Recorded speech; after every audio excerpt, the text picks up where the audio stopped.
Salut à toutes et à tous. Vous êtes bel et bien sur la meilleure chaîne de l'information, la communauté des analphabètes.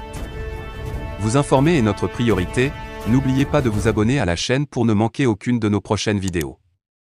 Allons-y. Salut les amis, salut tout le monde et bienvenue encore une fois de plus sur votre chaîne préférée, la communauté des analphabètes. Aujourd'hui, nous allons encore faire un petit tour au niveau du Mali pour vous présenter cette coopération bilatérale dont le président de la transition, le colonel Assimi Goïta, continue d'étendre son territoire. En effet, coopération Mali-Maroc. L'ambassadeur Driss Isbayen poursuit ses prises de contact pour renforcer les relations bilatérales. En effet, l'ambassadeur du Maroc au Mali, Driss Isbayen, vient d'être reçu par plusieurs membres du gouvernement dans le cadre de sa visite de prise de contact avec les personnalités maliennes. Objectif, renforcer la coopération entre le Mali et le Maroc dans divers domaines comme la culture, la santé, la communication et l'économie numérique.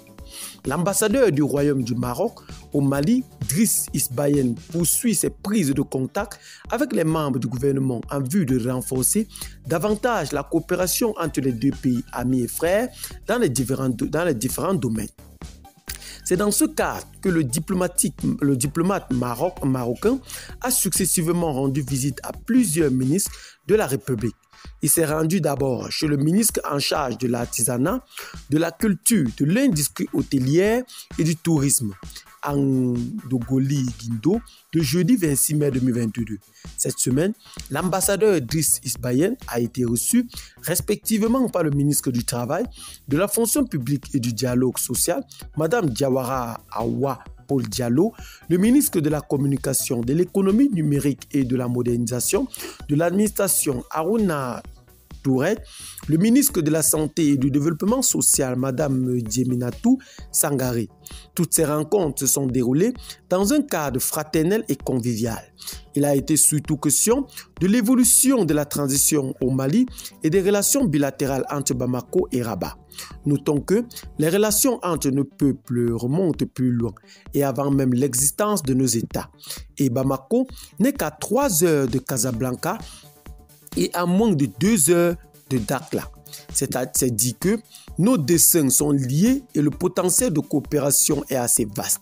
C'est dans cette perspective promoteuse que la coopération africaine et avec le Mali en particulier sera érigée en modèle sud-sud conformément à la vision de Sa Majesté le Roi Mohamed VI qui fait de cet axe une priorité de la politique étrangère du Royaume du Maroc.